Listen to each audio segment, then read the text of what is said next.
There are two types of women that other women hate.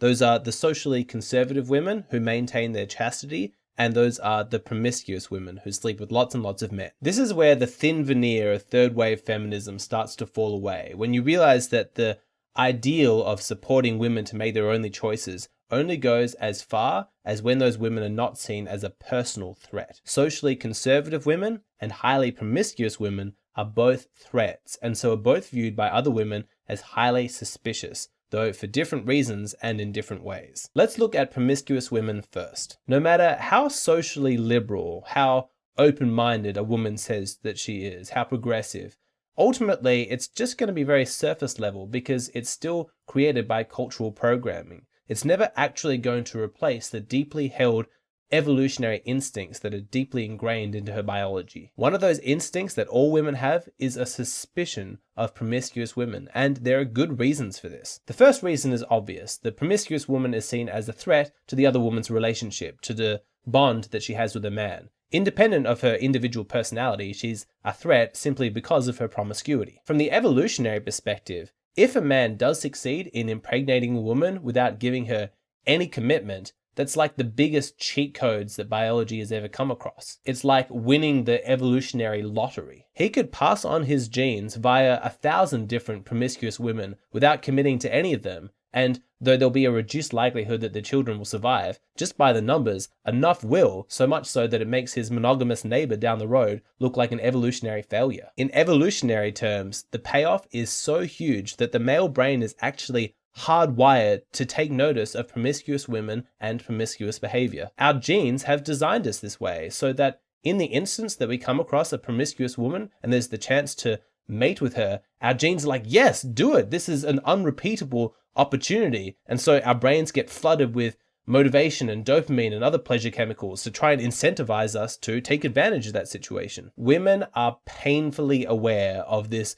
male weakness, to always be on the lookout for that evolutionary jackpot. And it's why women enforce such strict social controls for how all women should engage with men sexually. In case you haven't realized, strict social controls is just a nice way of saying slut shaming. Slut shaming is not some modern invention by the new generation. It's not even a cultural phenomena. It takes on different forms based on the culture that you're in, but it's much deeper than that. It's biological, because evolution positively selected for this trait, where women would enforce each other's behavior and make sure that no women were acting so promiscuously as to tempt men away from their partnerships. One of women's biggest fears is that their chosen man is going to leave her and her children to survive on their own just because he's been tempted off by the latest promiscuous woman who crossed paths with him. If this new woman, this promiscuous woman, gets pregnant to her man, then there's the danger that he's going to have to split his time, energy, and resources between the two families,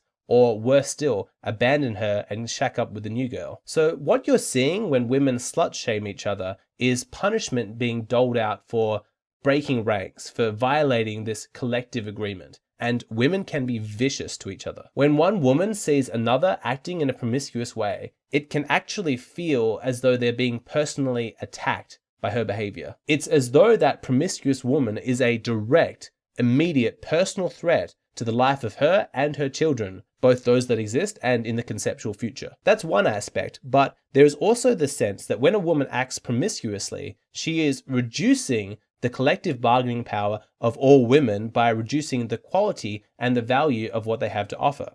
Because when you think about it, when a woman is negotiating for commitment in a relationship, what she has to offer him is sexual access. And if there's some woman down the road who's offering that up for free or for very little commitment, then it means that she has something less valuable to tempt him to be able to commit to her with. If you've ever wondered why that really slutty girl in high school was really popular with all the guys, but universally hated by all of the women, that's your answer. She's a threat. Now, by contrast, the socially conservative or prudish women who don't sleep around at all are also disliked by women. But in this instance, the cause is not biological, it's psychological. To understand why, you need to appreciate that the easiest way for a woman to get a self-esteem boost is through sexual validation from men. Sure, she could work really hard to achieve professional success. She could rack up accomplishments in the creative sphere or develop her inner self and become a highly ethical person.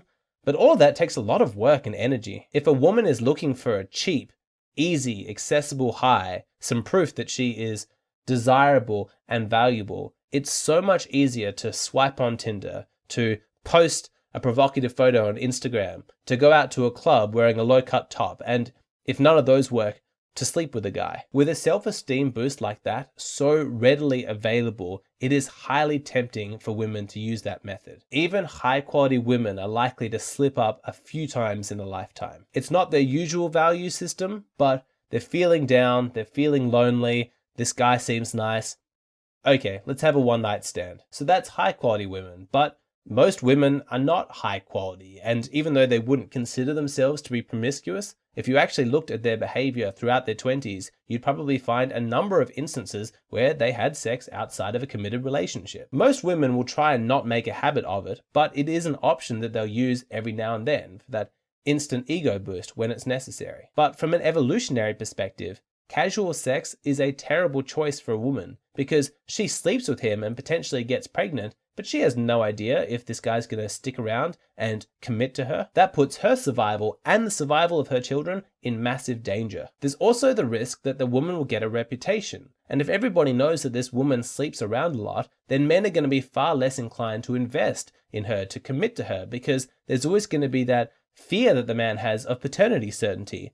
I mean, I hope that the children are mine, but I know this woman's past. I know that she's been promiscuous. How can I be sure that these children are actually mine? Women have a difficult time understanding just how important paternity certainty is for men. It's one of those unique emotions only experienced by our gender, but it is the primary driving force behind why men seek out chaste women. So with all of that said, women should be in touch with that part of their biology that says, this is risky. Having sex outside of a committed relationship is not a good idea. I know that we have birth control now. I'm not talking about the actual practical dangers of getting pregnant. I'm talking about the evolutionary instincts that are inside us and continue to guide our behavior. And so how do those evolutionary instincts react when a woman has been promiscuous? How does she feel the next day?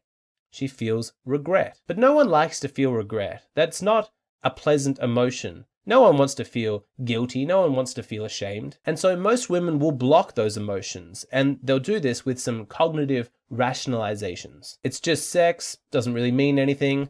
Men do it all the time, what's the big deal?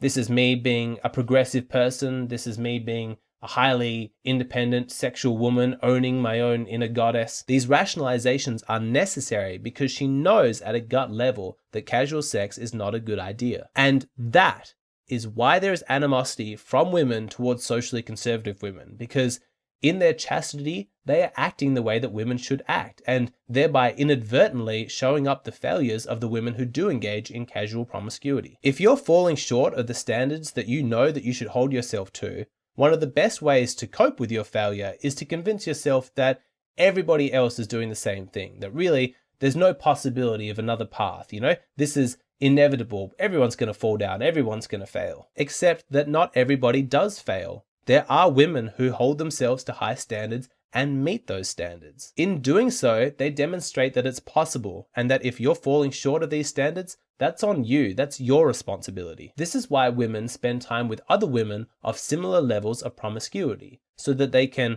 reinforce each other's behavior. That way, they are all complicit in their collective failure to maintain standards. If they do come across a woman who maintains her chastity and only has sex with men inside committed relationships, then they're confronted with their own failures, and that brings with it a bunch of negative emotion, which they then project outwards onto that woman. Anger, condescension, fake compassion. Oh, you poor naive thing, still holding on to tradition, still captive to the patriarchal idea that fetishizes virginity instead of empowering yourself with your own sexuality like we do. By pretending like they are the superior ones, they're able to ignore that voice in the back of their head that says, this woman, she actually has the right idea. And so that's it. Women dislike other women on the extremes. The promiscuous women are a threat, but the chaste women are a painful reminder. How do you meet women if you're constantly surrounded by men? Is it possible to deny your own biological nature and still be happy? And how do you communicate your needs without coming across as needy? All of those videos and many more are available exclusive to my Patreon page, including my latest video, what to do if you're frightened that your partner is going to gain weight in the future. In this video, I talk about the degree to which it's reasonable to be concerned about weight gain in your partner, and how likely it is that that's going to matter to you as the relationship progresses. I talk about the importance of owning responsibility for your own preferences and then bringing it up early, as well as how to bargain and trade with your partner for things that you both expect the other person to do and to maintain. If you have a partner who's overweight, or you're scared that she's going to become overweight in the future, then I highly recommend this video. For every video that I post here on YouTube, I post an additional bonus video on my Patreon page. That means that at the moment, you're only seeing half of the total content that I create.